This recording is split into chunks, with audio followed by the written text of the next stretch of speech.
দৃষ্টিভঙ্গি বদলান। ইসলামের বেসিক ইলম অর্জনের মাধ্যম দিয়ে ইসলামের জয় পরাজয় হবে। আজকে SIR এই যে হেয়ারিং এর নামে মানুষ আজকে কোণঠাসা হচ্ছে, এর মুখ্য এবং সূক্ষ্ম কারণ হলো তারা আল্লাহর ইবাদত ছেড়ে দিয়েছে। যখন আমি এবং আপনি আল্লাহর ইবাদত ছেড়ে দেব, অন্যরা আমার এবং আপনার উপরে রাজত্ব কায়েম করবে, আমাকে এবং আপনাকে তিলে তিলে মারবে, আমাকে এবং আপনাকে তোড়পে তোড়পে মারবে। অতএব আমার এবং আপনার আল্লাহর দাসত্বের দিকে ফিরে আসতে হবে, নবী মুহাম্মদুর রাসূলুল্লাহ সাল্লাল্লাহু আলাইহি সাল্লামের আদর্শের দিকে ফিরে আসতে হবে। আরেকটা কথা না বললেই নয়, আমাকে একজন ভাই বলছিলেন যে 1:45 খুতবা শেষ করে দিতে। এটা কোনো বিধান নয়।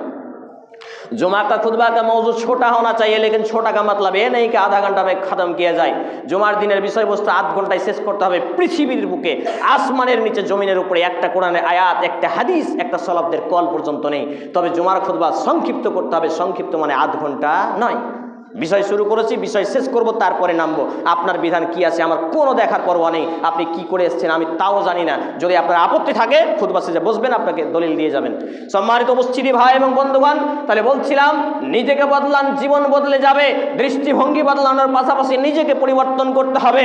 কোরআন এবং সুন্নাহর বেসিক ইলম অর্জনের মাধ্যম দিয়ে ব্যক্তিগত জীবন আমি এবং আপনি যখন পরিবর্তন করব, আমার পরিবারে এর ইফেক্ট পড়বে। অর্থাৎ একটা আতরের শিশি, আমার এবং আপনার কাছে একটা আতরের শিশি আছে মনে করুন, এই আতরের শিশির ঢাককানটা যখন খুললাম, ঝাঁকাঝাঁকি করব, তখন কি হবে? সুগন্ধি ছড়াবে না? বুঝতে পারছি, সুগন্ধি ছড়াবে। অর্থাৎ আমার এবং আপনার ইলমটা হবে আতরের সুগন্ধির মতো। যখন কোরআন এবং সুন্নাহর জ্ঞান আমি এবং আপনি অর্জন করব, যে যতই আমার আপনার সমালোচনা করুক, গীবত করুক, নিন্দা করুক, যতই ঝাঁকা দিবে ততই সৌন্দর্য, খুশবু বের হবে, সুগন্ধ বের হবে।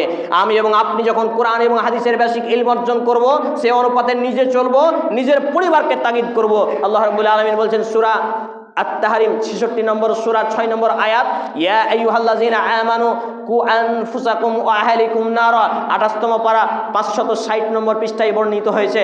আল্লাহ রাব্বুল আলামিন বলছেন, হে ঈমানওয়ালারা, তুমি নিজেকে বাঁচাও, ওয়া আহলিকুম, তোমার আহল পরিবারকে বাঁচাও, নার, জাহান্নামের আগুন থেকে, যার লকড়ি কাঠি হবে মানুষ আর পাথর। পড়ি নাউযুবিল্লাহি মিন যালিক।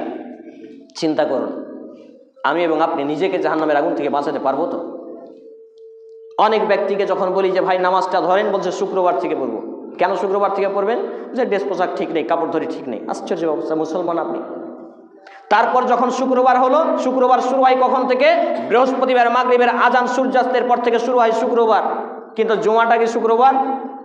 শুধু জুমা শুক্রবার নয়, বৃহস্পতিবার, গতকালকের মাগরিবের পর থেকে শুরু হয়ে গেছে শুক্রবার।